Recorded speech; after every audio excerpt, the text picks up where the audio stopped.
नमस्ते दोस्तों।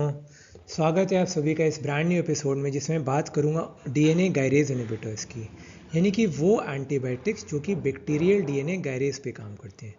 सबसे पहले हम ज़रा समझेंगे डीएनए। आप सबको पता ही है DNA is a double standard structure. ठीक है, ये हो गया डीएनए। अभी बैक्टीरियल डीएनए की बात करते हैं, ह्यूमन डीएनए, बैक्टीरियल डीएनए। अलग अलग एंजाइम्स होते हैं। अब जैसे हम लोग के अंदर भी होता है रेप्लिकेशन, बैक्टीरियल डीएनए में भी रेप्लिकेशन होता है, ह्यूमन में भी होता है। तो क्या होता है बेसिकली, ये एक के दो बन जाते हैं आफ्टर रेप्लिकेशन। ठीक है, ये तो आप लोगों को पता ही होगा कि एक स्टैंड ये, एक स्टैंड वो, और दोनों मिल करके मतलब एक के दो बन जाते हैं। ठीक है, दिस डिवाइड्स इनटू टू।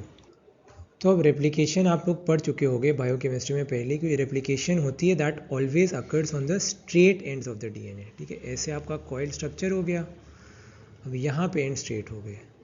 तो जो रेप्लिकेशन होगी that occurs on the straight ends. ठीक है, यहाँ पर रेप्लिकेशन होती है। तो आप एक रस्सी की तरह सोचो इसको, just imagine it like a rope. ठीक है, अब नीचे वाले जो दो एंड्स हैं ऐसे हमने पकड़ के इसको ओपन कर दिया, इसको खींच दिया, तो क्या हुआ, ये स्ट्रेट होता जाएगा, स्ट्रेट हो जाएगा, बट ऊपर का जो एरिया है वो और ज़्यादा कॉयल होता जाएगा। मतलब कि आपने नीचे से पुल कर दिया, इसको और स्ट्रेट कर दिया, बट ऊपर रस्सी में बल पड़ गया। रस्सी में बल का मतलब और ज़्यादा कॉयल हो गया। ठीक है, अब ऐसे और स्ट्रेट हो गया ये। ठीक है, ऊपर बल पड़ता जा रहा है, रस्सी में ऊपर बल पड़ता जा रहा है। अब एक एंजाइम है जो कि बैक्टीरिया में जिसका नाम होता है डीएनए गायरेज, और उसी के कॉरेस्पॉन्डिंग हम ह्यूमंस में, हम इंसानों में जो एंजाइम प्रेजेंट होता है उसका नाम होता है टोपोआइसोमरेज। ह्यूमंस में टोपोआइसोमरेज और बैक्टीरिया में डीएनए गायरेज। ठीक, अब समझते हैं ज़रा ये काम कैसे करते हैं, डीएनए गायरेज करता क्या है, या टोपोआइसोमरेज, दोनों का काम एक ही होता है। बेसिकली करते क्या है, जब ये हो गया सुपर कॉइल डीएनए हो गया तो हमको रेप्लिकेशन करानी, तो कैसे कराएंगे, तो उसको कैंची से कट कर देता है। ठीक, cuts like a scissor. Scissor की तरह कट करने में क्या होगा, यहाँ पर कट आ जाएगा। तो इसके तीन काम होते हैं, एक तो वो निक कर देगा, फिर कैंची से काट देगा, क्योंकि हाईली कॉइल्ड हो गया तो हो नहीं पाएगा, निक कर देगा।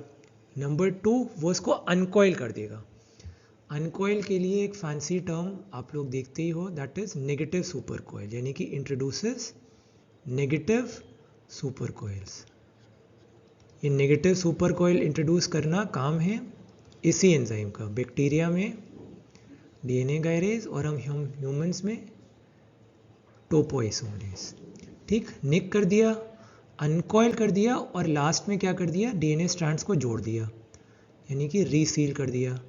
सो टोपोआइसोमरेज निक करेगा, कैंची से काट देगा, फिर अनकॉइल कर देगा, यानी कि नेगेटिव सुपर कॉइल्स इंट्रोड्यूस कर देगा, और फिर रीसील कर देगा।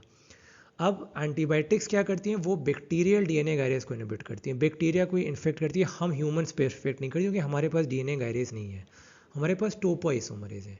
तो जो टोपोआइसोमरेज को इनहिबिट करती हैं वो होती हैं एंटी कैंसर ड्रग्स। तो anti cancer drugs are topoisomerase inhibitor जो हमारे अंदर है, और एंटीबायोटिक्स जैसे कि जो फ्लोरोक्विनोलोन्स होते हैं वो डीएनए गायरेज को इनहिबिट करते हैं। ठीक है, this finishes a basic mechanism. अब आपको आगे मैं क्विनोलोन्स, फ्लोरोक्विनोलोन्स के बारे में अगले एपिसोड में बताऊंगा। तब तक के लिए Karun Kumar signing off, bye bye.